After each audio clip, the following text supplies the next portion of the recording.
Olá, bom dia. Quarta-feira, 22 de abril. Forças americanas interceptam petroleiro a serviço do Irã. Guarda Revolucionária reage, apreende 2 cargueiros em Hormuz e ataca outros 2 navios. O Paquistão para receber Estados Unidos e Irã em nova rodada de negociação, mas não há sinais de que delegações de Teherã e Washington sejam enviadas a Islamabad. Israel volta a quebrar cessar-fogo e ataca uma mesquita no sul do Líbano. A segunda rodada de negociações entre os 2 países deve acontecer hoje em Washington. O Líbano tem lista de exigências. Aqui no Brasil, a CCJ vota hoje a proposta de emenda à Constituição que acaba com a escala 6x1. O lobby dos empresários na Câmara quer empurrar a implantação completa da PEC para 2031. A Câmara também pode votar hoje um projeto de lei que libera a entrada de empresas estrangeiras na exploração de terras raras no Brasil. A proposta enfraquece o controle do Estado sobre reserva estratégica brasileira. Notícia e análise aqui no TVT News, primeira edição de hoje, que começa agora, direto da Avenida Paulista para todo o Brasil. Vem se informar com a gente, vamos lá? Vamos juntos.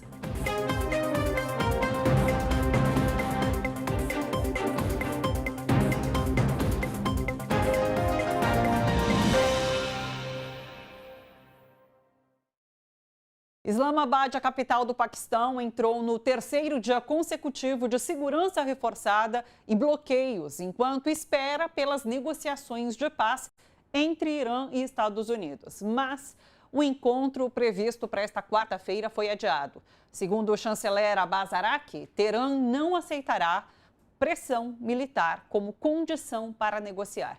Apesar dos esforços do Paquistão para tentar salvar uma nova rodada de negociações, não há confirmação de participação iraniana, enquanto americanos dizem que suas forças estão prontas para voltar a atacar, caso não haja acordo. O presidente americano Donald Trump anunciou nesta terça-feira a prorrogação do cessar-fogo para ganhar tempo nas negociações. A decisão foi divulgada na rede Truth após pedido de autoridades do Paquistão. Segundo Trump, o Irã está fraturado internamente e precisa apresentar uma proposta unificada para encerrar o conflito. O presidente disse que ordenou a continuidade do bloqueio naval aos portos iranianos, mesmo com a trégua em vigor. Forças americanas interceptaram o petroleiro Tiffany no Oceano Índico, suspeito de transportar petróleo iraniano sob sanção. O Irã reagiu, classificou o cerco como ato de guerra e a apreensão do navio como pirataria. De outro lado, o Irã apreendeu 2 navios no Estreito de Hormuz após disparos registrados na região. Segundo a Guarda Revolucionária, as embarcações MSC Francesca e Epaminondas foram interceptadas e levadas para águas iranianas. Os 2 navios haviam relatado ataques mais cedo, isso de acordo com a Agência Britânica de Segurança Marítima. Teherã alega que as embarcações violaram o bloqueio, enquanto fontes ocidentais falam em disparos sem aviso prévio. Laura Capriglione aqui comigo e também o jornalista Luiz Carlos Azenha, que passa uma temporada conosco aqui no Primeira Edição. Eu ontem fiz aqui... não cantei, falei, vou fazer suspense para não dizer quem vai ser nosso convidado especial. Tá aqui, Azenha, seja bem-vindo, um prazer te ter aqui com a gente. Obrigado. Laura, bom dia. Bom dia. Vamos lá, seguinte, cessar-fogo estendido, a gente havia dito que esse prazo do cessar-fogo acabava de ontem para hoje, né? E de fato, sem chegar a nenhuma negociação, porque o Irã disse que não iria, inclusive, por conta do que acontece no Estreito de Hormuz. O que sobrou para Trump é, mais uma vez, recuar, no sentido de estender, prorrogar um cessar-fogo para que os 2 países consigam minimamente negociar. Não que Trump vá conseguir nada com essa negociação, a gente também já colocou isso aqui. O que ele minimamente pode conseguir é a liberação do Estreito de Hormuz, que era o que tínhamos antes do início dessa guerra. Enfim, posição de Trump nesse momento, Laura, o que a gente pode esperar? Bom, eu sou aquela pessoa que sempre espera de um cara, particularmente de um cara desse, uma catástrofe. Eu acho que qualquer proclamação de vitória agora é extremamente perigosa, embora a gente saiba que eles estão perdendo. Sim. Eles estão perdendo, mas o Irã não ganhou, né? Quer Sim. dizer, porque o Irã está sob um severo bloqueio esse negócio, a gente não sabe, por exemplo, essa apreensão dos navios de guerra americanos pelos Estados Unidos, isso vai gerar um pano para manga, porque iranianos pelos Estados Unidos. Iranianos pelos Estados Unidos, mas tem uma coisa que são soldados americanos, que você está vendo aí, que são soldados americanos que podem estar sendo, estar sob controle iraniano nesse momento. Sim. E a gente sabe que essa questão é uma questão crucial ali para a opinião pública americana. Tanto que o Trump fez aquele circo, né, de pegar e falar, vamos lá resgatar o nosso piloto e tal, que nunca apareceu. Então isso só para dar uma ideia, para quem já esqueceu, porque é tanta confusão nessa guerra, para quem já esqueceu, o Trump foi lá fazer o resgate, se vangloriou de ter feito um resgate bem sucedido. Ninguém nunca viu esse soldado, né? Quer dizer, esse soldado está ali para... Ninguém sabe se vivo, morto. O Trump mesmo falou que o soldado estava gravemente ferido. Sim. Então, eu acho que nós estamos num momento que tudo pode acontecer. E aquela coisa que a gente fala, inclusive nada. Agora, eu acho muito importante notar que nesse comunicado que o Trump fez, pela primeira vez desde o início da guerra, ele não está falando de prazo. Ele está falando, olha, é mais 24 horas, é mais 48 horas, é mais uma semana, é mais 3 meses, é mais... Ele não está falando. Ou seja... ele não sabe mesmo como que essa guerra vai evoluir daqui a pouco, porque ele não tem mais como... Ele já deu tanto prazo para o final desse conflito que não se resolveu, que ele pegou e cessar fogo até que sua proposta seja apresentada e outras discussões sejam concluídas, ou seja, pode ser que nunca. Sim. Então, eu insisto, os Estados Unidos têm um histórico gigantesco de fazer isso, de pegar e vir com essa coisa, tem um cessar-fogo e... No meio do cessar-fogo, o cara faz um ataque massivo para tentar obter uma rendição incondicional de quem está sendo agredido. Foi assim no Vietnã, foi assim em vários lugares. Então, eu acho que nós continuamos ainda no mesmo suspense. E o mundo no mesmo suspense. Porque, vamos lembrar, é aquela coisa, a União Europeia ontem falou que tem petróleo para mais 6 meses. 6 meses? É isso, quer dizer, se a gente pensa quanto tempo demorou a guerra no Iraque, quanto tempo demorou a guerra do Vietnã, 6 meses não é nada. Então, todos os países do mundo estão angustiados com isso, porque por enquanto você está conseguindo segurar o preço do petróleo pelos estoques reguladores, pelo que já existe aí e tal. Então, o preço do petróleo sobe muito, você solta os estoques reguladores. Está sendo feito isso para conter os preços, a alta dos preços. Agora, quando você avisa, os estoques vão durar mais 6 meses, você fala, a perspectiva aí tá ruim.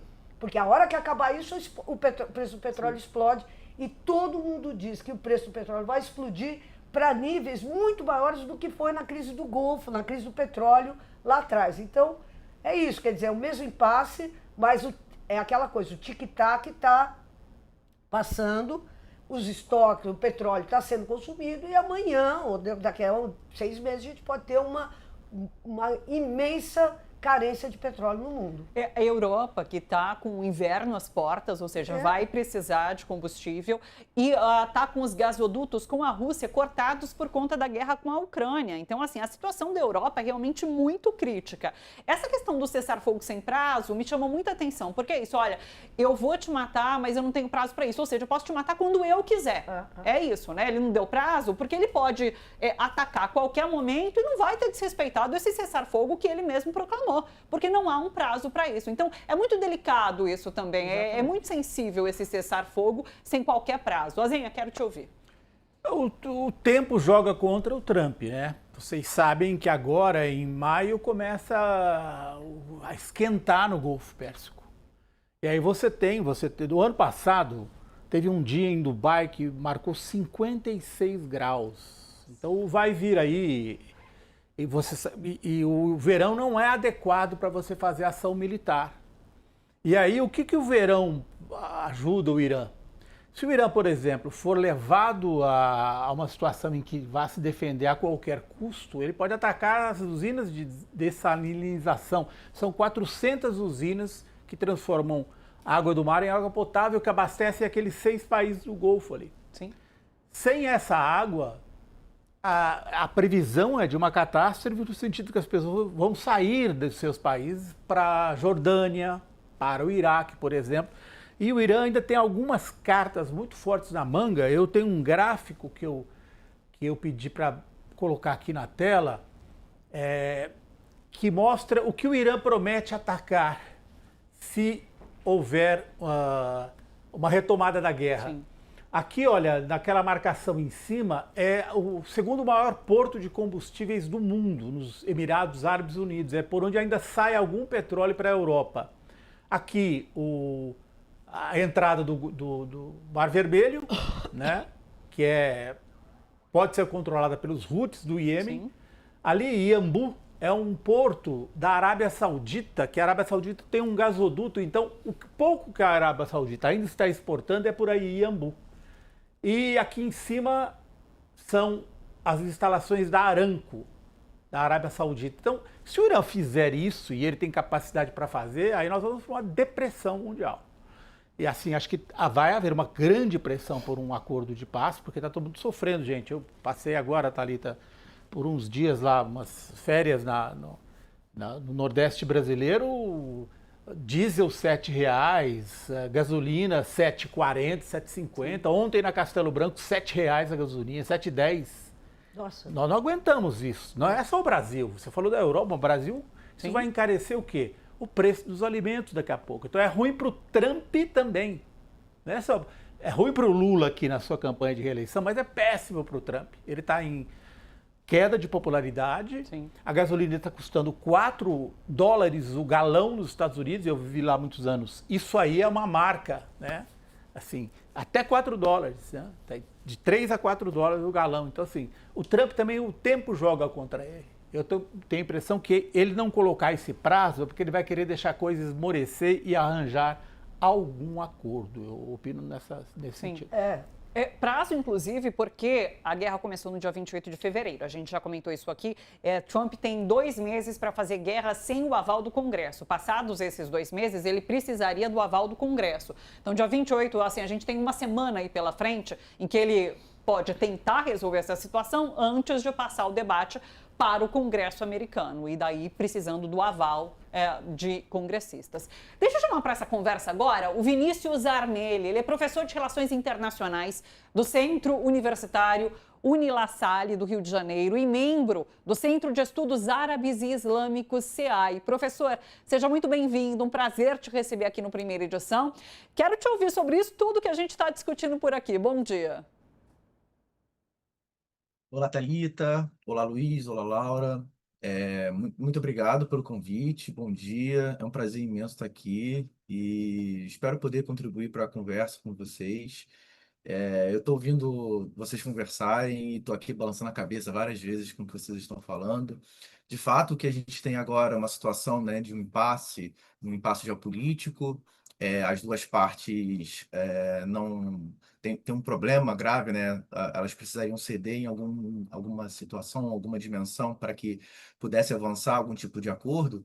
E é em grande medida por isso que a gente viu mais uma vez, né, o Trump piscar, né? Como algumas fontes, né, já estão chamando, né? Trump piscou primeiro nessa extensão do cessar-fogo. E agora esse dilema, esse problema que o Trump tem nas mãos, como vocês bem colocaram, ele está tentando ganhar tempo para uma solução para um problema que ele não tem solução. Então, a meu ver, vai ser bem difícil ter algum avanço nisso enquanto não houver algum tipo de recuo de algum dos dois lados, né? Seja dos Estados Unidos recuar do bloqueio, né, do bloqueio que ele está fazendo na saída do Golfo, ou seja, do Irã também recuar de alguma forma, o que eu acho muito pouco provável também. Então, ficamos nessa situação. Me parece, aliás, que esse é o ponto-chave para que o Irã minimamente comece a negociar a retirada do bloqueio naval dos Estados Unidos no Estreito de Hormuz, né? Deixa eu trazer mais uma informação. Além dos 2 navios apreendidos pelo Irã, outros 2 foram atingidos por disparos em Hormuz. Um deles é um cargueiro que deixava Hormuz e ficou à deriva no Golfo, em meio ao bloqueio naval. Segundo a Agência Britânica de Segurança Marítima, a embarcação estava a cerca de 14 quilômetros da costa iraniana quando relatou esse ataque. A tripulação não se feriu, mas o navio perdeu capacidade de manobra e precisou interromper a navegação. O bloqueio do Estreito de Hormuz, provocado pela guerra no Oriente Médio, já impacta o comércio global, eleva os custos logísticos no Canal do Panamá, na América Central. Navios desviados da região do Golfo passaram a disputar agora rotas alternativas. Professora, eu estou com a Laura, com a Zenha por aqui, vou passar para eles, para apontamentos e questionamentos para você também. Laura, por favor. Opa, caiu o ponto. Bom dia, professor. Não vou lhe ouvir, mas essa guerra tá sendo surpreendente. Agora, essa história de ter um cargueiro de petróleo à deriva no. Gente, é incrível. E eu acho que ninguém está falando sobre duas coisas. Primeiro, quando o Irã resolveu fechar o Estreito de Hormuz, todo mundo falou, as empresas seguradoras não vão topar pegar e soltar esses barcos pelo Estreito de Hormuz, porque é uma carga valiosíssima, além de ser um navio valiosíssimo. No entanto, a gente está vendo que, apesar de toda essa insegurança, as seguradoras estão deixando os navios chegarem lá na porta e tentar. E agora a gente ouve falar nesse negócio, um navio à deriva, um navio petroleiro à deriva. Eu queria perguntar para o senhor, o que aconteceu com o medo das seguradoras? Por que estão navegando esses navios que na primeira ameaça desapareceram do estreito? A gente via as fotos do estreito ali, não tinha navios. Agora tem, ali todo mundo ali, eles aparentemente recuperaram a coragem, as seguradoras. E segundo, o risco de um acidente com essas toneladas de petróleo dentro do Estreito de Hormuz. Não preocupa isso, que amanhã esses entreveros, esses atritos e tal, possam conduzir a gente a um desastre ecológico no Estreito de Hormuz, ou isso não existe, essa possibilidade não existe? Porque ninguém fala sobre isso. Aliás, é louco, né? Porque a gente até 2 meses atrás, a gente estava falando numa moratória do consumo de petróleo no mundo. Acabou isso. A gente estava com um evento aqui no Pará falando sobre isso. Isso não existe mais. Quer dizer, agora o petróleo se tornou soberano de novo, inclusive sobre os nossos pensamentos. Ninguém pensa mais em nada. Então eu queria perguntar para o senhor, como é que o senhor vê esse momento? Há a possibilidade de ter um acidente de petróleo no Golfo? O que está acontecendo com essas seguradoras? Enfim, qual é o submundo dos negócios nessa área tão conflagrada do planeta? Bom, eu imagino que grande parte dessas seguradoras estejam apostando no cessar-fogo e apostando numa visão otimista de uma negociação que poderia acontecer agora em Islamabad. Eu acho que isso inclusive, está muito ligado a esse modo de ação que o Trump costuma adotar, né? A gente sempre vê uma sequência de crises, e normalmente sempre no final de semana, pegando a gente de surpresa sexta, sábado, e por volta do início da semana parece que algum tipo de solução se resolve. Isso já parece se transformar numa espécie de tática do Trump para tentar, de uma certa forma, controlar os mercados globais de capital. Então, parece que tem talvez muito da própria forma como Trump costuma falar, que exagera a situação, de que um acordo está prestes a ser assinado, que o Vance, o Witkoff, o Kushner, né, os seus negociadores estavam em direção a Islamabad, né? Tudo isso muito ligado, talvez, à forma como essa estratégia norte-americana de negociação, de pressão máxima, de coerção, uma diplomacia coercitiva, tá saindo muito errado, né? Talvez estejam acreditando demais na posição norte-americana e levando muito isso em consideração. Então, o ponto é que justamente esse tipo de diplomacia não vai funcionar com o Irã. O Irã não vai aceitar, essa é a linha vermelha para algum tipo de negociação com o Irã. O Irã não vai aceitar uma sensação de humilhação, né? O que é posto como negociar com uma arma na cabeça, né? Uma posição de humilhação para o Irã e que estaria sob coerção.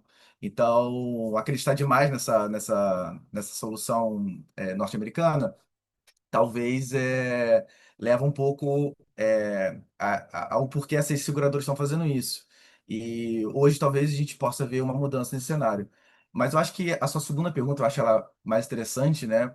Com relação à questão de uma crise energética, climática, né? Uma crise ambiental ligada a isso. Eu acho que a gente já está tendo, na verdade, né? Eu acho que, claro, né? Um ataque a algum cargueiro, isso vai trazer consequências na região do Golfo tremenda, mas é bom lembrar, né, que a gente tem já teve os ataques norte-americanos e israelenses contra instalações petrolíferas dentro do Irã, o que gerou uma situação terrível, né, de poluição no Irã. Uma situação em que os iranianos vão sofrer com isso nas próximas décadas, doenças, uma situação muito drástica de inalação de partículas de monóxido de carbono, como o céu do Irã ficou completamente poluído. Então, cabe bem lembrar que a população iraniana já sofre por causa da guerra Irã-Iraque, que também tem a ver com os Estados Unidos, né, e o apoio norte-americano ao Iraque. É uma das populações urbanas que mais sofreram com ataques de armas químicas e tem problemas de respiração muito permanentes. Ou seja, a gente já está falando de uma população que tem uma questão de saúde, uma questão ligada a como isso afeta a sua população muito marcante. E agora, os efeitos dessa crise, desse atual cenário, da atual guerra, é uma elevação ainda mais, né? A quantidade de monóxido de carbono que é lançado pela atmosfera com os ataques, essas instalações. Então, esse desastre ambiental já é muito presente, né? A quantidade não apenas de poluentes que são jogados na atmosfera, e que também revela toda a crise energética que a gente está envolvendo, como, eu acho que uma fala que você disse, Laura, me lembrou, como somos ainda extremamente dependentes da matriz energética de petróleo. Não apenas estamos diante de um cenário, né, o petróleo, o gás natural, como isso afeta a nossa energia mundial, vocês falaram do Brasil, né, como isso afeta mundialmente, mas também a produção de alimentos, né? Como o Brasil é particularmente muito afetado por isso, por mais que nós tenhamos uma condição positiva em níveis energéticos, em comparação dos países, em questão de produção de alimentos, nós somos extremamente dependentes disso que vem do Oriente Médio, né? Que vem dessa região que passa pelo Golfo, passa pelo Estreito de Hormuz, que é justamente material fundamental para a produção de alimentos. Perfeito. Deixa eu trazer, inclusive, essa notícia. A gente está falando sobre petróleo, impactos no mundo, a partir desse bloqueio que acontece no Estreito de Hormuz. Olha, a Lufthansa informou que vai cancelar 20 mil voos de verão devido ao aumento do preço de combustíveis.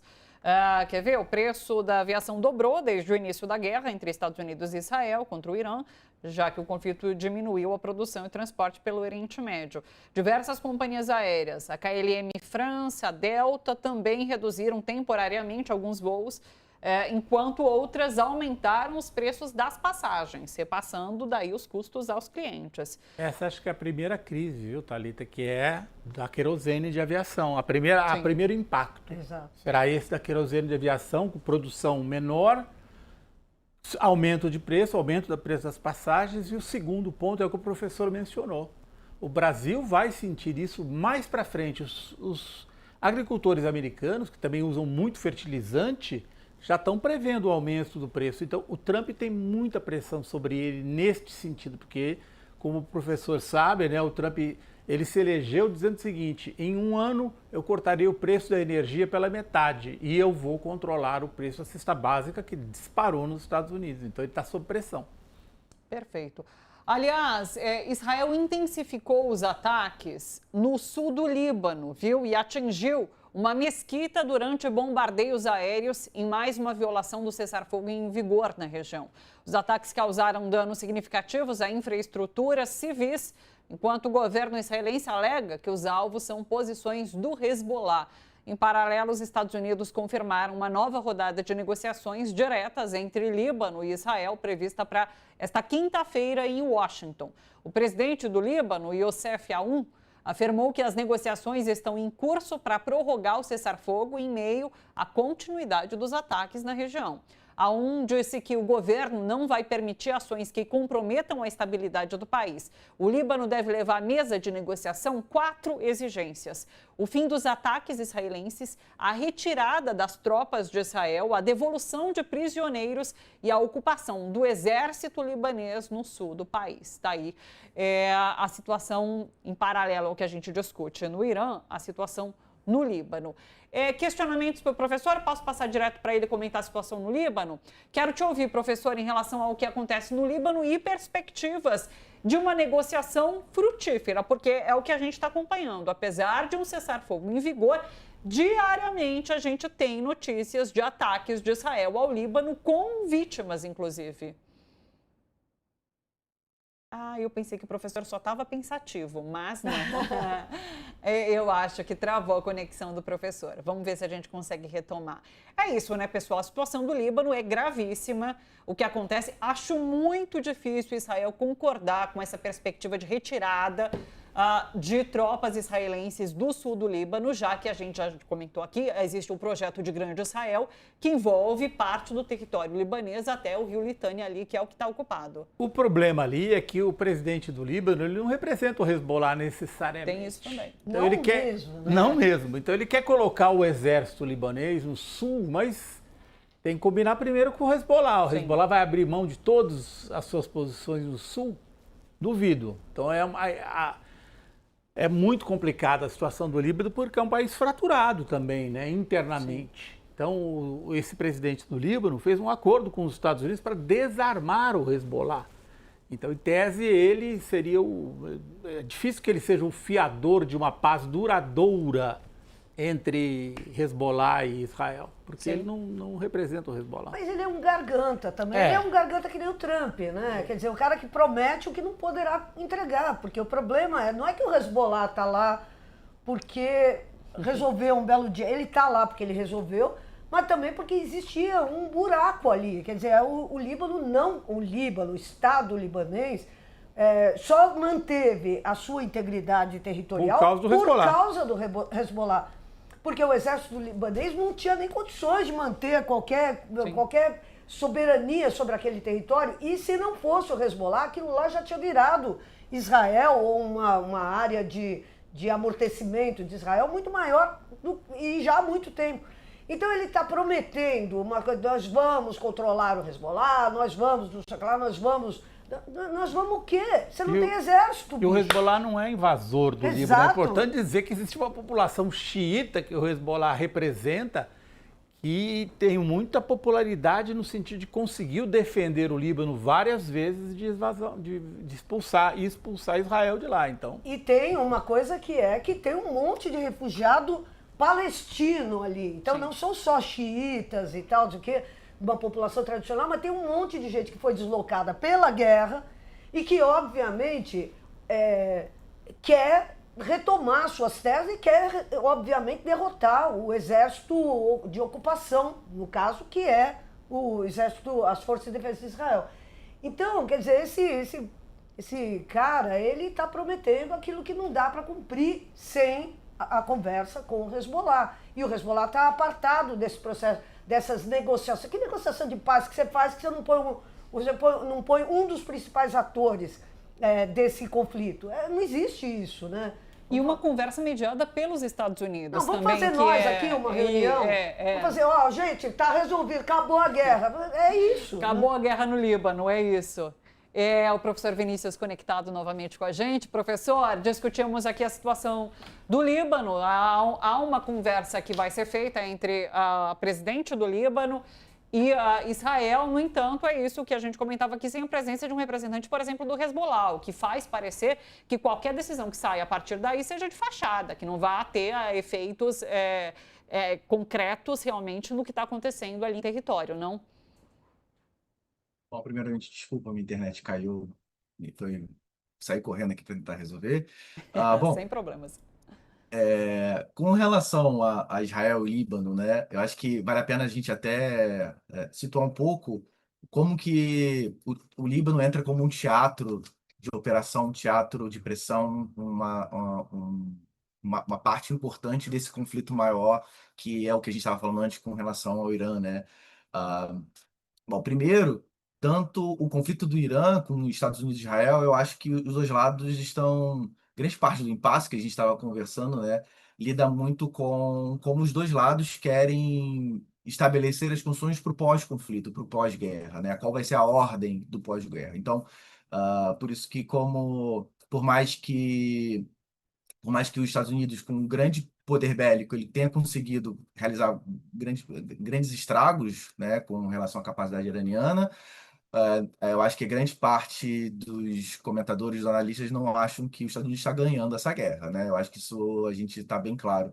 Então, por mais que os Estados Unidos destrua 90% da capacidade iraniana, esses 10% que sobram, o Irã é capaz de exercer controle sobre Hormuz.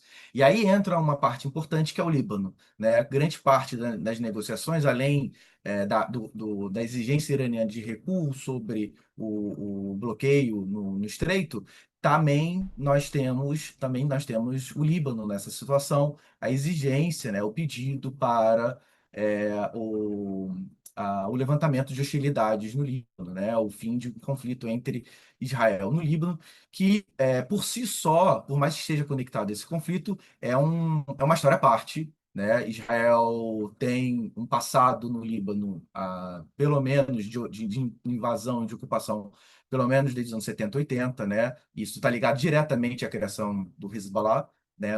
Que é antes, por mais dessa algo que, em grande medida, grande parte das menções ao Hezbollah na mídia brasileira ignora como o Hezbollah é uma reação, uma resposta justamente a essa ocupação no sul do Líbano, né, ocupação israelense do sul do Líbano. Então, o que nós temos aqui? Israel já ocupava e já tinha interesse sobre o sul do Líbano antes da existência do Hezbollah nos anos 80.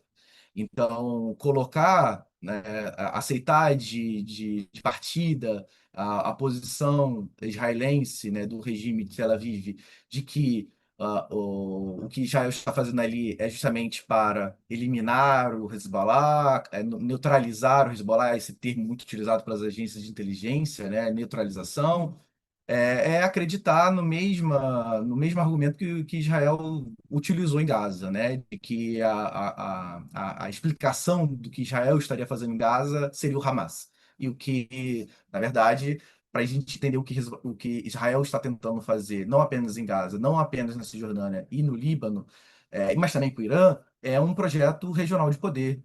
Tentando aproveitar um quadro maior, que é um quadro de mudança sistêmica da ordem internacional, que envolve uma mudança que a gente acompanha desde, pelo menos, né, com uma maior clareza, né, desde o 11 de setembro para cá, né, a gente tem desde o final da Guerra Fria até o 11 de setembro uma posição muito vantajosa, muito confortável para os Estados Unidos, de uma certa unipolaridade da sua condição de poder no cenário internacional, e do 11 de setembro para cá, a gente tem, ao mesmo tempo que os Estados Unidos procura expandir sua atuação para outras regiões no Oriente Médio, que a gente viu com o Iraque, a gente viu com o Afeganistão, agora a gente está vendo com o Irã, mais atualmente.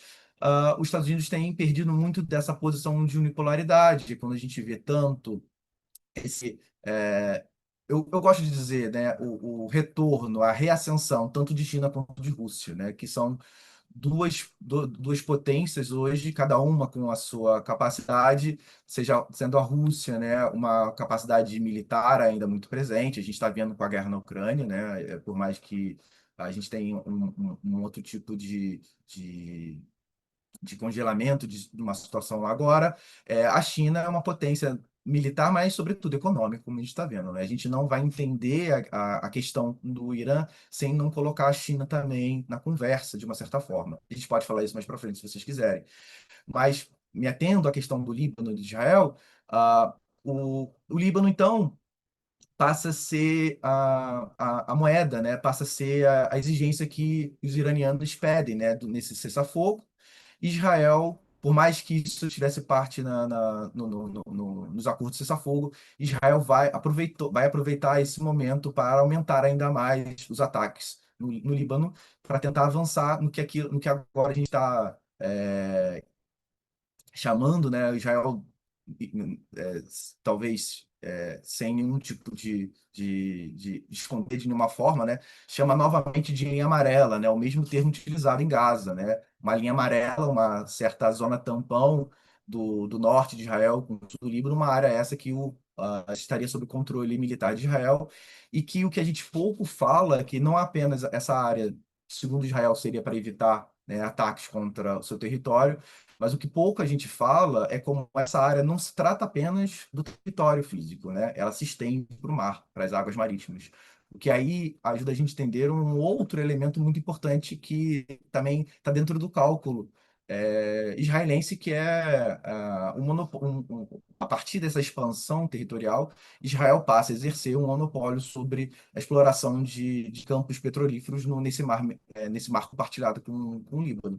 Ou seja, essa expansão territorial está ligada no objetivo geopolítico e geoestratégico israelense de fontes de recursos, além, é claro, do objetivo regional israelense de expansão territorial sobre o Líbano, sobre Gaza, sobre Cisjordânia, mas também sobre aquilo que o próprio Likud, né, o partido de Netanyahu, vai entender como Grande Israel. Também é um ponto importante. Perfeito. Aliás, acabou de sair essa informação de que a Bélgica se juntou à Irlanda, à Espanha e à Eslovênia num apelo pela suspensão da parceria pelo acordo União Europeia-Israel. Esse acordo, aliás, ele foi agora recentemente rejeitado não. Essa proposta de rompimento foi rejeitada pela União Europeia, já que não há um acordo, um consenso entre os Estados-membros. Mas quem faz o pedido é Irlanda, Espanha e Eslovênia, e agora a Bélgica se juntando a esse pedido, só para a gente localizar o que acontece na Europa em relação a todas essas discussões que a gente comenta aqui, ali no Golfo Pérsico. Posso falar uma coisinha? Sim. Eu acho que para a gente entender o que está acontecendo no Líbano e essa coisa que é tão importante, a gente tem uma comunidade libanesa muito grande no Brasil, né? E a gente sabe disso. No entanto, a gente vê uma mobilização muito pequenininha, né, dessa comunidade libanesa em relação a essa guerra. Poucas vozes, né, falando contra.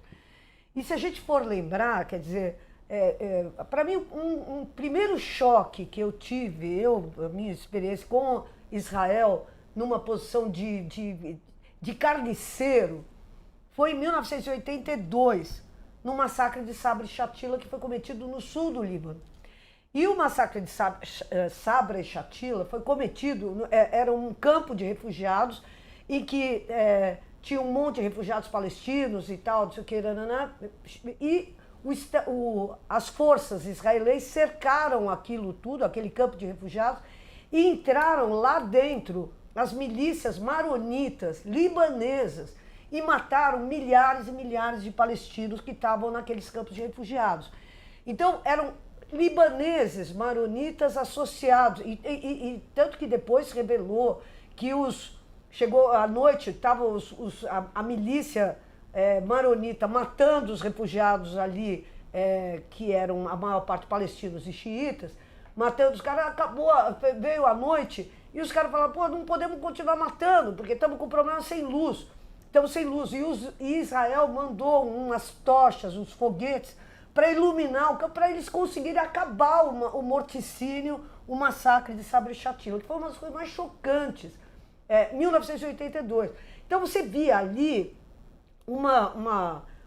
forças maronitas associadas diretamente ao Estado de Israel para combater exatamente essa turma que virou a base do Hezbollah.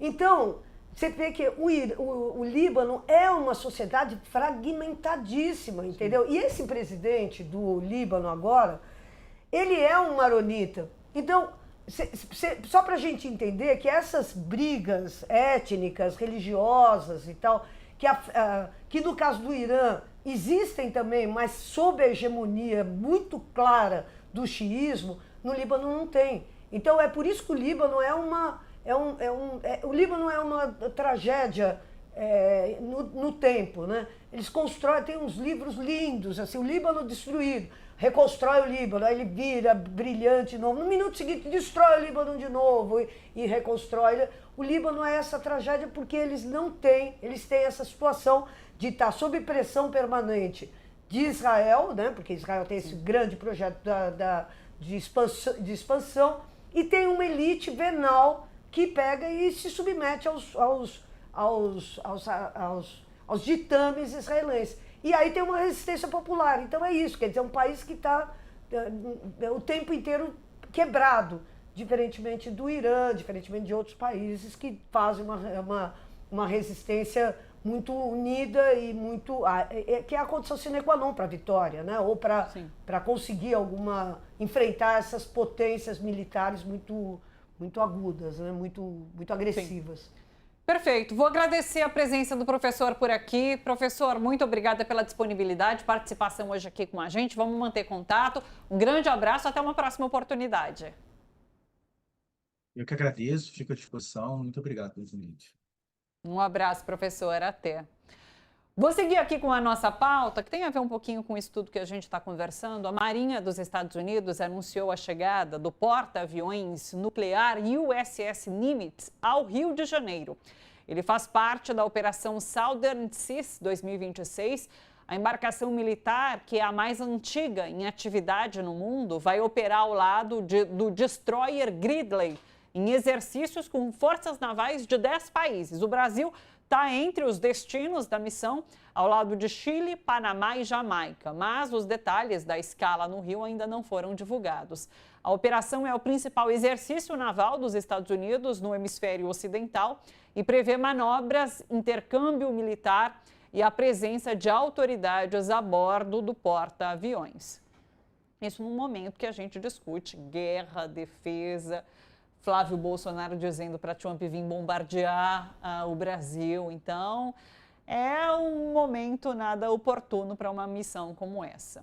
O Itamaraty convocou a encarregada de negócios da Embaixada dos Estados Unidos em Brasília, Kimberly Kelly, para pedir explicações sobre a decisão do governo Trump de retirar do país o delegado da Polícia Federal, Marcelo Ivo de Carvalho.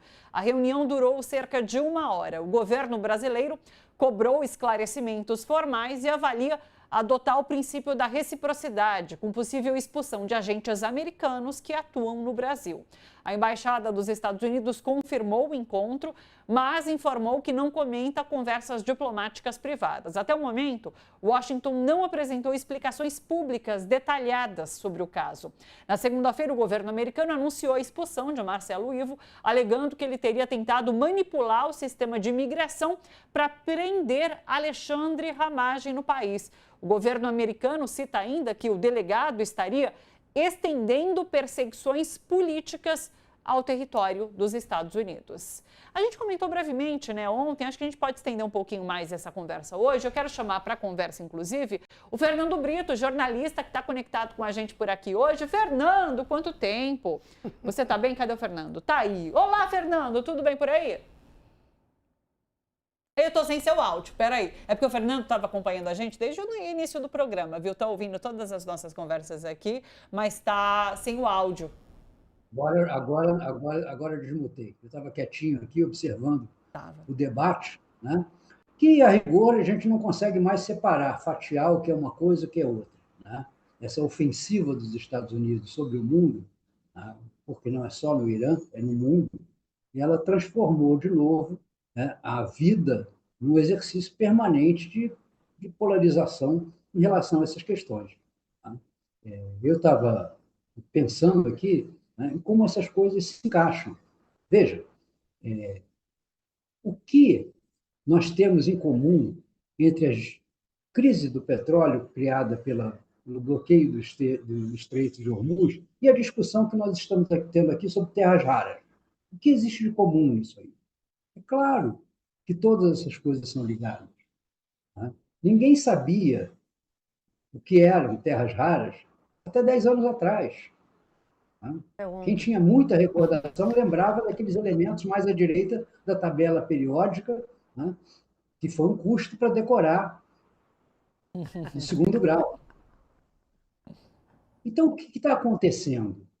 A gente tem que buscar as lições da história para aprender alguma coisa sobre isso.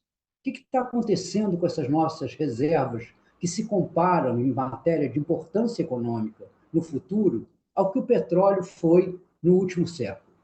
O que está acontecendo em relação ao domínio dessas jazidas e a capacidade de processar? A gente pode encontrar paralelos estudando um pouco a história da exploração do ferro no Brasil. O aço, que foi o grande salto, né, na utilização do ferro, não é aquele ferro milenar que vem das fundições já ainda na pré-história, né, mas o aço, que se tornou um elemento construtivo, um elemento industrial da maior importância, ele passou a ser importante no mundo no final do século XIX. Quando a gente tem, inclusive, a história dos pioneiros da grande nação americana, o Carnegie, que a gente conhece como Carnegie Hall, por causa dos espetáculos lá da casa que ele criou, mas o Carnegie e outros se tornaram uma espécie de pais fundadores versão 2 da nação americana. Nós agora aqui, né, ficamos como meros exportadores de ferro em toda a primeira metade do século XX.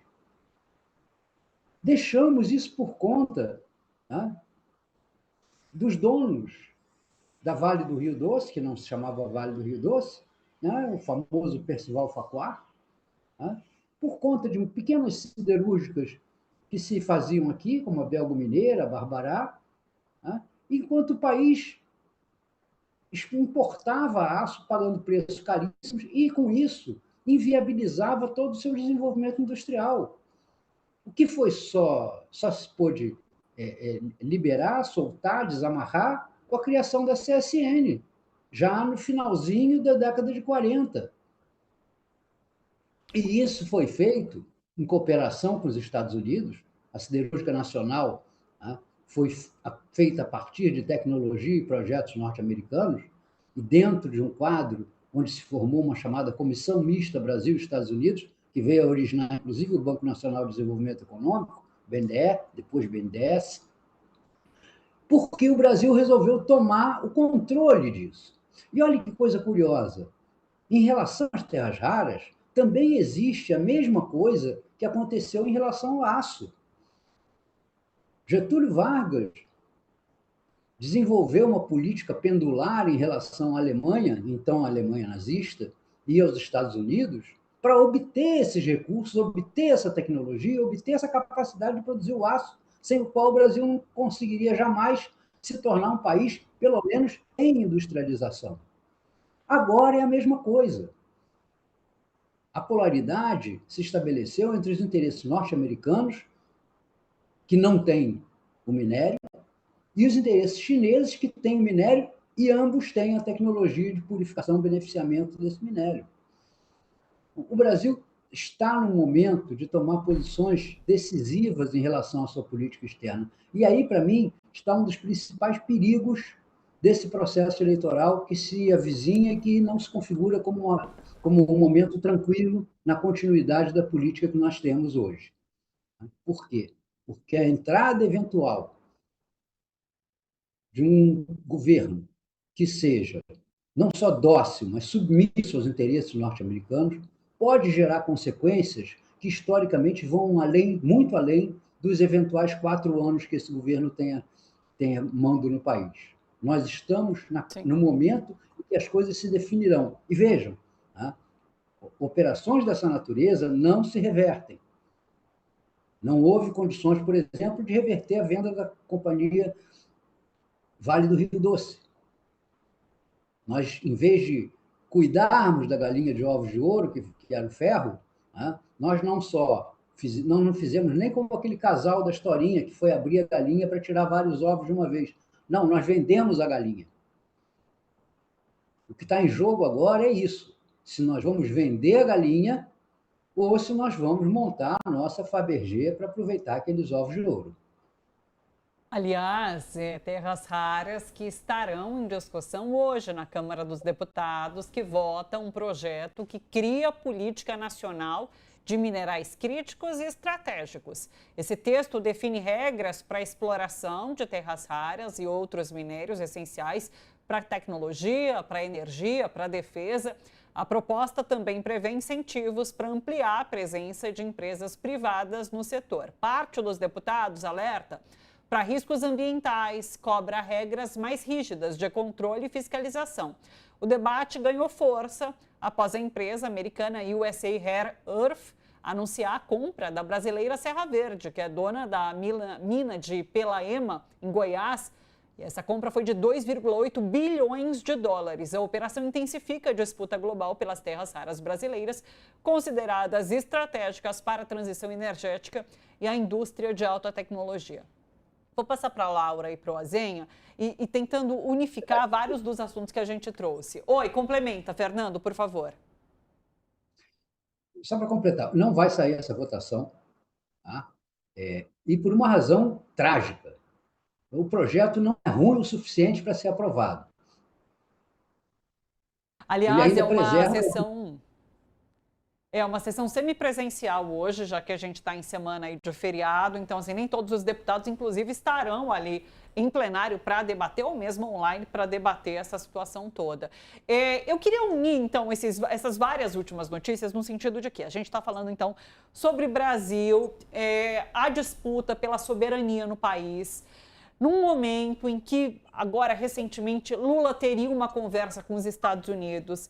Os Estados Unidos tenta despachar delegado, acusando que tem atuação política no país por conta da prisão de Ramagem. Mas o Brasil precisa, sim, de alguma forma, discutir com os Estados Unidos. O Edu falou sobre isso ontem, né? O Brasil vai ter que negociar terras raras em algum momento. Então, assim, essa conversa, de repente, com os Estados Unidos é importante nesse sentido também. O que a gente vai poder lucrar em cima disso? E passa, é claro, por uma discussão que vai estar na Câmara dos Deputados para realmente se fazer um plano nacional que tem uma gerência sobre as nossas terras raras. Queria ouvi-los sobre essa conexão de assuntos que passa pelo Brasil, que passa pelos Estados Unidos, mas que passa também por um campo de estratégia. E, Laura? Eu acho isso que o Brito falou. O Brito falou, a gente não ouvia falar em terras raras há 10 anos. Para falar bem a verdade, ontem a gente chegou a comentar isso. A surpresa que foi para a gente ver essa operação, essa venda dessa enorme mina de terras raras em Goiás por 8,8 bilhões de dólares, uma mina instalada que custou 1,1 bilhão de dólares para a sua implantação e que está lá funcionando em Goiás e agora é vendida. Cara, isso tudo teve que ser aprovado pelo DNPM, pelo Departamento Nacional de Produção Mineral, que é quem autoriza essas pesquisas e prospecções no subsolo brasileiro e tal. Enfim, por todas as autoridades ambientais, por todas... Enfim, é inadmissível que a gente esteja vendo. Eu considero mesmo uma coisa grave. Nós estamos vendo um ativo do povo brasileiro, um ativo do Brasil, ser vendido na boa. E é claro que vai ter essa regulamentação e tal, mas como o Brito disse, depois de vender, fica tudo muito mais difícil. Já era para a gente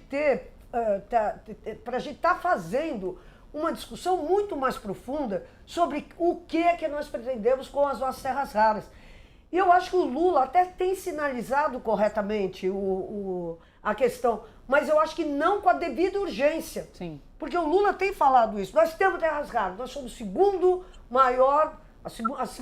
a segunda maior reserva mundial de terras raras. Mas nós não queremos só entregar o minério para ser aproveitado lá fora. Nós queremos ter a tecnologia do refino, nós queremos ter a tecnologia dos microchips, nós queremos ter... Enfim, o Lula estava pensando exatamente numa coisa meio como o Getúlio fez em relação ao ferro. Ok, o ferro vamos fazer, mas nós queremos que vocês venham aqui para nos ensinar como é que a gente faz a siderurgia. E aí surgiu Volta Redonda. Sim. Então, ele estava imaginando uma coisa que a gente não exportasse apenas o minério bruto, que é barato, enfim, que não tem nenhum valor agregado.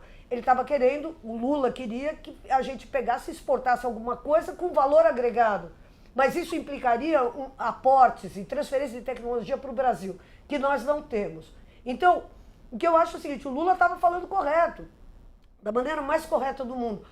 mas sem a devida urgência, porque de repente está tudo vendido. Tem essa mina enorme vendida por essa fábula de dinheiro, 8,8 bi. Então, o que eu acho é que virou uma urgência, virou uma emergência. A China quer comprar as nossas terras raras também, porque sabe que isso é uma coisa estratégica e tal, embora ela tenha reservas gigantescas. Então, é isso, quer dizer, nós vamos ter que pegar e discutir isso e talvez seja o momento de fazer uma campanha. As terras raras são nossas. Sim. Entendeu? Nós precisamos criar algo, como o Lula mesmo já falou, uma terra Brás. Então, ou seja, nós vamos precisar, querendo ou não, nós vamos ter que entrar na discussão da pátria brasileira, da soberania brasileira. Nós vamos ter que ser patriotas. E a gente ficou meio contra essa palavra, patriota. Ontem mesmo estava andando na Paulista e vi um cara falando patriota. Já olhei feio. Falei, o que é, meu? Então, daí lembrou que você é também, né? Sou também. Aí eu me lembrei que eu também sou, e eles é que roubaram essa palavra de ordem de mim, entendeu? Sim. Então, eu acho que está na hora da gente pegar e fazer uma campanha pela soberania, porque é isso. Tem operações conjuntas aqui da Marinha Brasileira com a Marinha Americana, tem lá os caras querendo pegar e colocar as organizações criminosas brasileiras como terroristas. Quer dizer, tem um quadro de cerco ao Brasil que não é só isso, mas é isso, mais isso, mais isso, mais isso, mais isso. E, portanto, eu acho que está na hora do Lula dar o nome aos bois, entendeu? E do PT dar o nome aos bois. Não é uma coisa que eles estão atacando. Eles estão atacando em bloco, eles estão atacando em um monte de áreas e nós estamos respondendo de maneira fracionada e correndo atrás.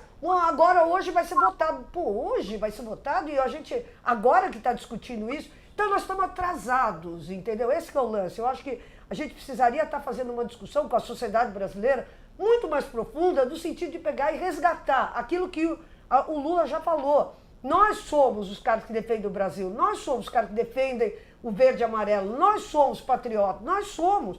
Mas se a gente ficar discutindo isso fracionadamente, nós não vamos chegar em lugar nenhum. Sim. Esse que é o problema. Azenha. O que está acontecendo é reflexo da falta de soberania do Brasil. Como o Brito disse, o Brasil permitiu que o manganês da Serra do Navio fosse... Lá tem um buraco lá hoje turístico. Todo o manganês que foi usado para fazer os canhões da Segunda Guerra Mundial saiu do Brasil. O Brasil não ganhou nada com isso. Tem um buraco lá na Serra do Navio. O Brasil não controla o ritmo de produção em Carajás. Aqueles trens que todos os dias saem levando... Não é o Brasil que determina o preço internacional das commodities que ele vende. Sim. O petróleo brasileiro, 50% dele, o lucro do petróleo, que estão falando, nossa, agora vamos ganhar muito dinheiro. Não, metade vai para os investidores estrangeiros da Petrobras. O processo das terras raras é exatamente o mesmo, porque o Brasil está tão atrasado tecnologicamente nesse campo que essas terras raras não têm nenhum uso industrial hoje no Brasil. E o Brasil mal domina a tecnologia, são os chineses que dominam a tecnologia. Sim. Então, não vai acontecer nada. O Brasil vai continuar sendo fornecedor, assim como forneceu manganês, assim como está fornecendo todo o minério de Carajás sem qualquer controle, porque quando você controla a produção, você controla o preço internacional. Não tem esse controle, não tem controle sobre o petróleo do pré-sal e não terá controle sobre as terras raras. Essa é a realidade. A gente pode fazer um discurso aqui que vamos pela soberania. Não vá. O Brasil é este país hoje, um fazendão que exporta comida. Brito, quer complementar? Eu só quero lembrar as pessoas que quando parece que alguém está fazendo muito papel de bobo, como o Brasil está fazendo nessa história, é porque, em geral, há alguém muito esperto por trás. Eu não acho crível, né, que essa venda esteja consumada, ou, pelo menos, que se ela foi consumada, tenha sido consumada regularmente. Vamos lembrar que o privilégio, o controle dos bens patrimoniais localizados no subsolo pertence à União. Portanto, certamente há alguma cláusula nesse contrato que ainda está condicionando a aprovação da União à operação de venda. E é uma operação importantíssima, né? Como a Zenha falou, aliás, a Zenha, quantos anos, né? O Brasil está vendendo uma joia. Essa mina, ela representa 50% de toda a exploração de terras raras que existe fora do território chinês. Isto é, se tirar a China, o Brasil, só nessa fábrica, nessa pequena mina, dispõe de 50% do restante da produção mundial. E isso não é vendido como quem vende um Fusca velho. Me desculpem, mas há alguma coisa muito mal contada nessa história, inclusive, desconfio eu, que ainda falta algum grau de aprovação do governo brasileiro que, espero eu, não virá. Só lembrando uma coisinha só. Você falou da elite libanesa toda rachada, é assim o Brasil, né? Nós não temos uma elite aqui, nós não conseguimos ainda produzir uma elite brasileira interessada em desenvolvimento nacional. Sim, do próprio país, sim. É, totalmente. Olha, eu acho que vale, né? Ontem o professor que conversou com a gente falou sobre puxar esse fio, né? Que tem a ver com, por exemplo, Ronaldo Caiado dando a licença para atuação dessa empresa que é norte-americana aqui no país desde ali 2024. Tem todas essas questões. Eu fiz uma pesquisa rápida aqui, acho que valeria a gente se aprofundar nisso também, sobre as licenças necessárias. E essa mina, ela tem todas as licenças necessárias, as licenças nacionais e as que são outorgadas ao governo do estado, no caso, como é a do IBAMA, por exemplo. E mesmo com a venda da empresa para agora uma norte-americana, as licenças continuam em vigor, em vigência. Elas só precisariam ser renovadas caso eles queiram aumentar o volume da extração. Daí, de fato, tem que passar por uma nova regulação. Então, assim, até o momento, acho que vale puxar realmente esse fio. Mas até o momento está tudo legalizado, entendeu? É isso que é bastante preocupante, Brito. É algo que está posto. Diga. Eles não compraram isso aí para fazer a lavrinha inicial que se ia fazer dos minérios. Entendeu? Então, tem mecanismos. Não adianta dizer, já foi vendida, não sei o quê. Tem mecanismos. Eu também acho. E não utilizá-los, aí sim, configuram um crime de lesa pátria, né? Permitir que se aliene um valor e uma reserva tão importante para o nosso país. Perfeito. A gente vai estar acompanhando essa sessão da Câmara hoje, começa às 1h55, como eu disse, é semipresencial, mas o PL das terras raras está na pauta e a gente vai estar acompanhando. Olha só, outros assuntos. A Comissão de Constituição e Justiça da Câmara dos Deputados retoma hoje a análise da PEC, que acaba com a escala 6x1, após o adiamento provocado por bolsonaristas. O parecer do relator, que é o Paulo Azy, é favorável a essa tramitação, mas sinaliza uma transição gradual de até 5 anos, o que empurraria essa mudança para 2031.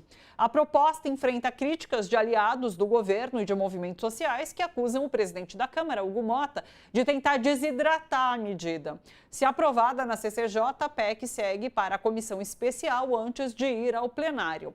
A retomada da votação ocorre sob pressão do governo Lula, que apresentou um projeto próprio com urgência constitucional. A iniciativa do Executivo prevê a redução imediata da jornada para 40 horas semanais e a adoção da escala 5x2. Reportagem do UOL aponta que a oposição evita se colocar contra e tenta incluir demandas de empresas nessa PEC. Isso porque reconhece que o tema ganhou força política e avalia que, com o apoio de Hugo Motta, a pauta se tornou difícil de ser barrada. Azenha, é isso. Há uma campanha agora para tentar diluir essa mudança, não torná-la imediata até 2031, que seria, enfim, iria contra o que a gente está discutindo aqui, que seria realmente a tomada imediata de final de escala 6x1 e redução de jornada. Como que você vê esse debate que acontece nesse ano, que é ano eleitoral, inclusive? É a tentativa de evitar que o Lula ou o governo Lula tirem proveito dessa pauta. É simplesmente isso. Querem jogar lá para frente, desidratar, né, Brito? O Brito está levantando a mão. Diga, Brito. O objetivo desse adiamento é simples, é não fazer. Vou fazer em 2031? Quer dizer, não vou fazer. Quando eu era criança, eu aprendi uma historinha do cara que chegava no reino e dizia que era tão bom professor que era capaz de ensinar até um burro a falar. O rei ouviu aquilo e desafiou. Então, ensine o burro a falar, senão eu vou decapitar você. O cara disse, ora, o senhor me conceda uma bolsa de 1.000 moedas de ouro, me dê aqui aposentos para o burro nos estábulos reais e eu quero aposentos para mim no Palácio Real e um prazo de 10 anos, porque burro é muito burro, então eu tenho que esperar esse tempo para ele aprender a falar. E aí, todo dia, ele conversava com o burro, e o menino da cavalariço lá chegou para ele e disse: ô meu velho, você sabe tão bem quanto eu que esse burro não vai falar, e o rei vai cortar o teu pescoço nas escadarias do palácio. E o velho sábio virou para ele: meu filho, daqui a 10 anos, ou o burro morreu, ou o rei morreu, ou eu morri. Não tem importância nenhuma. Em 2031, não tem importância nenhuma. E o que acontece, Thalita? O que acontece? Nós estamos diante de um candidato à presidência pela direita que já até anuncia que não vai haver aumento acima da inflação para os aposentados, portanto, não vai haver aumento acima da inflação para o salário mínimo, e que esse governo vai implementar uma redução real de jornada de trabalho, aliás, uma redução hipócrita, porque a jornada média de trabalho no Brasil já é de 39,2 horas por semana, porque a maioria das empresas já pratica a escala 5x2, já pratica. Agora, isso não impede que muita gente seja sacrificada pela jornada 6x1. E aí, né, os argumentos são terríveis. Ora, como é que os shoppings vão funcionar aos domingos? Ora, se querem funcionar aos domingos para aumentar suas vendas, paguem hora extra. Ninguém é proibido de contratar hora extra. Então, o que acontece é que mais um momento em que nós temos a hipocrisia das elites nacionais. Não podemos fazer isso porque vai quebrar o país. O salário mínimo ia quebrar o país, o 13º ia quebrar o país, a jornada 6x1, a 5x2 vai quebrar o país. Eles precisam garantir que o pão continue nos sendo furtado porque eles se alimentam das migalhas que caem. Como tem muito pão, a quantidade de migalhas é tão grande que eles geram personagens como esse Daniel Vorcaro e outros quejandos que a gente vê nos escândalos financeiros. Perfeito. Você sabe que tem uma outra medida que a oposição busca para descaracterizar esse projeto, essa PEC, que é o seguinte: é hora trabalhada, hora paga. Mas daí com isso você tem uma redução salarial gigantesca. Você não está realmente diminuindo trabalho e mantendo salário. Não. Eles querem redução de trabalho e de salário. O balconista só ganha se tiver cliente na loja, né? É tipo isso. E tem outra medida também, no sentido de inviabilizar, que é o seguinte: pô, coitados dos patrões que serão lesados por essa redução da jornada de trabalho. Então, eles não têm culpa disso. Então, cabe ao governo tirar do dinheiro público para pegar e pagar por essa redução da jornada de trabalho. Ou seja, é uma lógica incrível. Oi? Laura, é tão hipócrita que a gente teve, acho que há uns 2 dias atrás, uma matéria mequetrefe na Folha. Mequetrefe, um dono de restaurante que adotou a escala 5x2 em algumas das suas lojas e disse que elas passaram a render muito mais, ele passou a lucrar muito mais, mas ele era contra a jornada 5x2, claro, porque cada um é que tem que saber. Então, nós temos assim, olha, se o senhor dos escravos quiser ser bonzinho, quiser deixar eles descansarem sábado e domingo, pode. Mas se ele estiver precisando, não pode. É assim. Coitado. É sempre essa lógica. E a matéria quiser, que o governo pague. A matéria eu chamei de mequetrefe porque o repórter ou a repórter, não me recordo, foi até a loja, conversou com o dono da loja, mas não conversou com as vítimas da escala. Eu vi a matéria. Apenas o dono da rede de restaurantes. Escalem a roupa, fiquem quietinhos e vão trabalhar. E tem investidor cara de pau que publicou nas redes esses últimos dias também que o ideal é a escala 7x0. Aquele cara que não produz nenhum prego na vida, tá lá postando fotinho falando 7x0. Porque quem trabalha, tem ambição, corre atrás do que quer. Pelo amor de Deus, né? É muito hipócrita É muita hipocrisia realmente rolando em torno dessa discussão. Vamos seguir com mais pautas. O ministro Flávio Dino propôs uma nova reforma do Judiciário, a primeira desde 2024, com foco em tornar a justiça mais rápida, confiável e transparente. Num artigo publicado no portal ICL Notícias, Dino defendeu 15 eixos de mudança e criticou o discurso de autocontenção no Judiciário. Entre as principais propostas estão penas mais duras para corrupção, peculato e prevaricação cometidos por juízes, procuradores e advogados, o fim da aposentadoria compulsória como punição, regras mais rígidas contra supersalários e penduricalhos, além da revisão das competências do Supremo Tribunal Federal e dos tribunais superiores. O presidente do STF, Edson Fachin, elogiou a proposta, diz que ela merece aplauso e apoio, afirmando que o texto oferece caminhos para melhorar a eficiência e recuperar a confiança pública nas instituições. Enquanto o ministro Flávio Dino propõe endurecer essas punições e limitar supersalários e penduricalhos no judiciário, a desembargadora Eva do Amaral Coelho reagiu às restrições aprovadas pelo Supremo Tribunal Federal, dizendo que magistrados já estariam deixando de ir a médicos e que em breve viveriam em regime de escravidão. Dá uma olhada. Então, dizer que o juiz não trabalha e que persegue verbas e mais verbas e mais verbas como privilégios, como penduricários, uma expressão tão chula e tão vagabunda que jogaram em cima da magistratura, que hoje a gente vive uma tensão enorme porque não se vai ter daqui a algum tempo como pagar nossas contas. Colegas estão deixando de frequentar gabinetes de médicos porque não vão poder passar consulta, outros estão deixando de tomar remédios, entendeu? Infelizmente, hoje, fazer parte da magistratura não é mais sacerdoço. É crime. É crime hoje você ser juiz, porque você persegue, como eles falam, penduricários, verbas, cada vez mais verbas e mais verbas e mais verbas, para não fazer nada. Quando a gente sabe que todo trabalhador que faz um trabalho extra, ele ganha. Nós não temos direito. Nós não temos direito mais a auxílio de alimentação, nós não temos direito a receber uma gratificação por direção de fórum, vão ser cortadas, já cortaram, enfim. Daqui a pouco a gente vai estar no rol daqueles funcionários que trabalham no regime de escravidão. A folha de pagamento do Tribunal de Justiça do Pará mostra que Eva do Amaral Coelho recebeu em março remuneração bruta de 117 mil e salário líquido superior a 91 mil reais. Tá aí. É esse tipo de gente que vai contra Flávio Dino e uma medida justa como essa de se discutir penduricalhos, supersalários e outras medidas mais para tornar mais justo o sistema judiciário.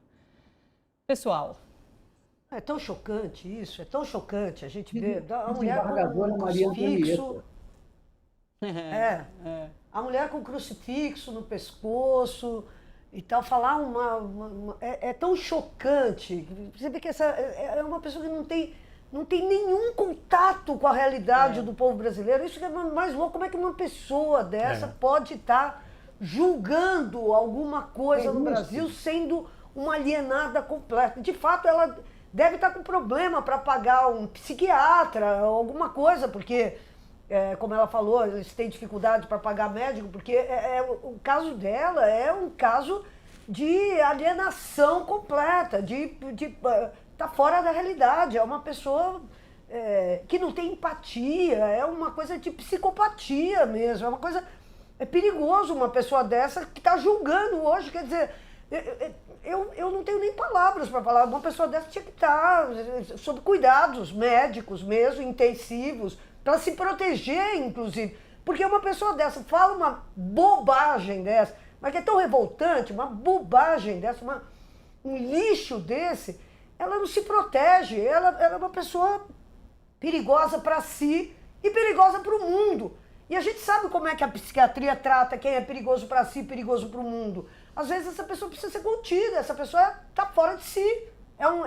é uma doente, é uma loucura. É um constrangimento que eu imagino juízes sérios e tal, verem essa... Você fala, meu, se a gente precisava de um pouco mais de desmoralização do judiciário... Tá aí. Tá aí, cara. E quem tá atacando não é o Borcaro, não é o bandidão, não é o cara do narcotráfico. Quem tá atacando o sistema de justiça são esses caras. Quer dizer, são pessoas como essa que não tem nenhuma empatia, nenhum amor pela realidade da vida, né? É chocante. Sim, perfeito. Azenha? Só lembrando assim, se você for nas cidades que estive recentemente, Petrolina, Juazeiro da Bahia, o entregador lá, sabe quanto o entregador ganha para entregar uma refeição? R$ 2. R$ 2 dando a moto e a gasolina. E os R$ 2 numa venda. Então, essa é a realidade brasileira. Nós estamos preocupadíssimos que a regulação desse trabalho vai implicar num aumento de custos. Não pode ter aumento de custos para quem encomenda comida. Pelo amor de Deus.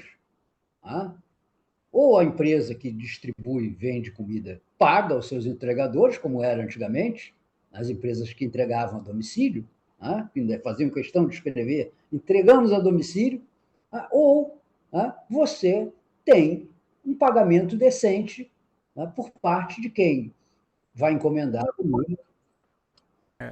Então, hoje, viu, Thalita, é muito comum na periferia. Eu queria lamentar, Laura, te dizer que isso não é tão incomum. E isso é o retrato daquela elite brasileira a quem o Azenha se referia há poucos minutos atrás. Essa é a elite brasileira. É capaz de olhar para si e para si, e fechar os olhos para qualquer outra pessoa.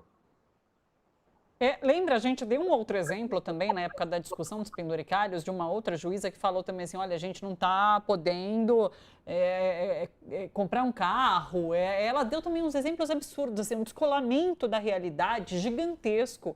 E é isso que o Brito falou, não é um caso isolado, é realmente uma grande parte desse setor e agora, que pensa dessa maneira. A gente tem que fazer, porque sempre assim, aquela coisa que você nunca erra. Vamos pegar as decisões que essa mulher tomou ao longo da sua vida na magistratura. Você vai ver que ela vai... quando você pega esses juízes que... Condena, eu tenho que ganhar...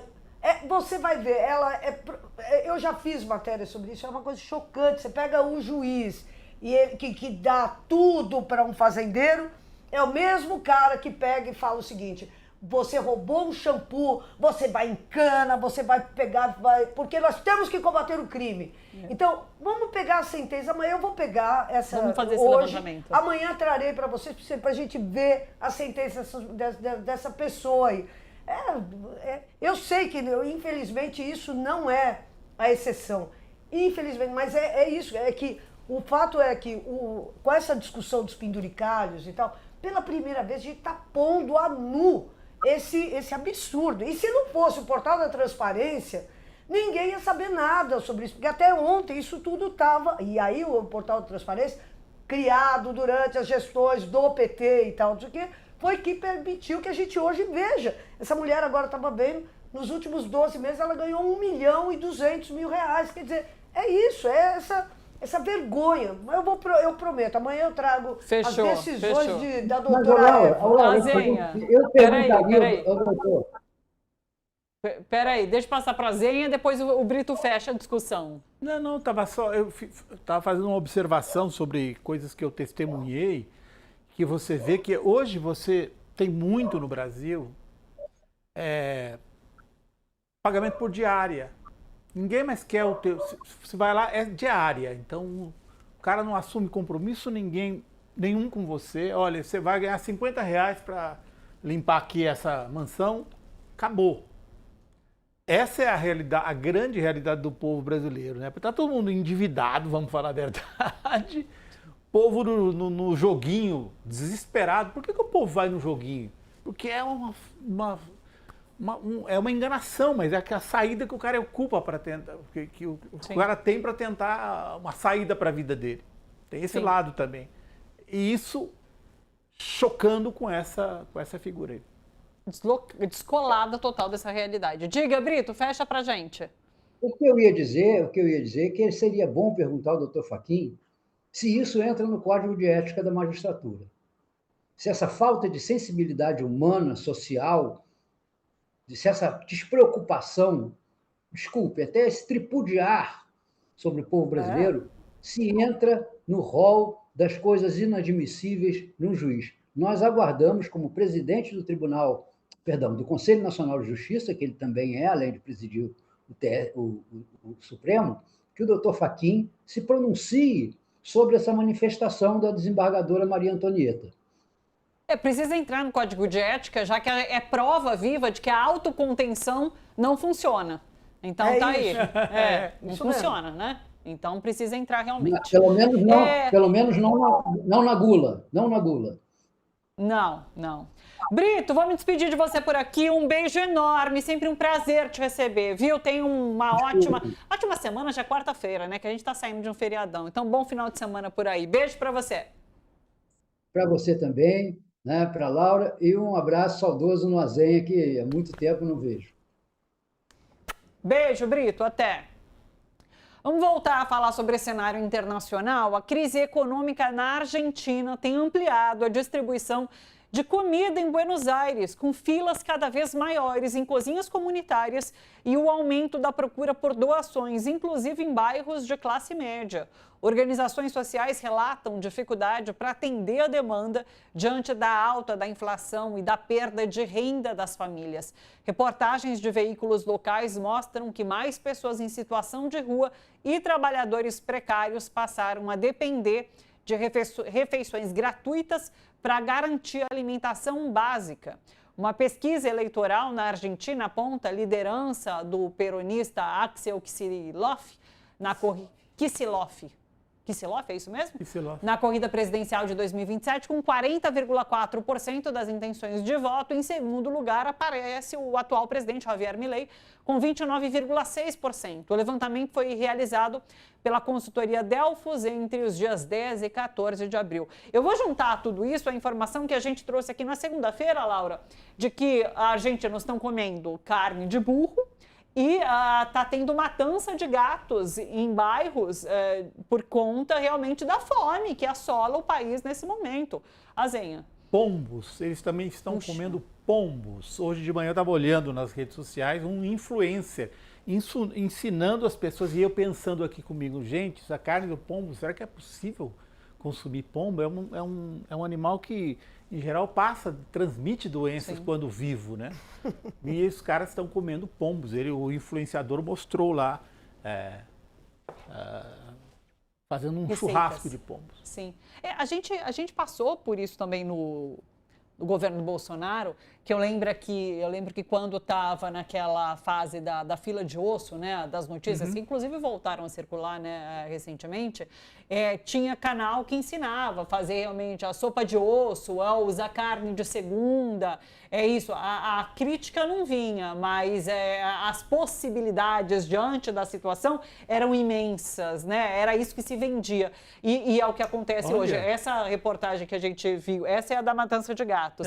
A outra, que é a da moça, da repórter, comendo a carne de burro, é aquilo, ela vai morder, ela faz aquela cara, delícia, enfim, fica puxando ali essa imagem. Mas carne é isso, que essa TV, inclusive, que é uma TV que é alinhada ao governo Javier Milei, né? Ela é tida como uma TV que apoia. Maria, coitada da repórter. Pois é. Gente, faz isso com ela. E ela tava lá com a pauta vendida, é assim, ó, mostra que é bem gostoso. E ela fala, não, e olha a cara de nojo dela. Exato, transparece, Tá gordurosa a carne do burro. Mas posso só falar uma coisa? Claro. Eu acho que a Argentina é uma coisa sensacional. Porque você viu quem é que estava distribuindo as quentinhas lá Não reparei. Então, são os sindicatos. Sim. Então, a Argentina é um lugar que, quando você fala assim, acabou tudo na Argentina, os sindicatos estão lá. Sim. Então, eu fico muito impressionado sempre que eu vou para a Argentina, porque a Argentina é um lugar que tem uma coisa muito diferente do nosso modelo sindical. Quando o cara sai da fábrica, ele continua afiliado ao sindicato. Ele não perde a conexão com a categoria.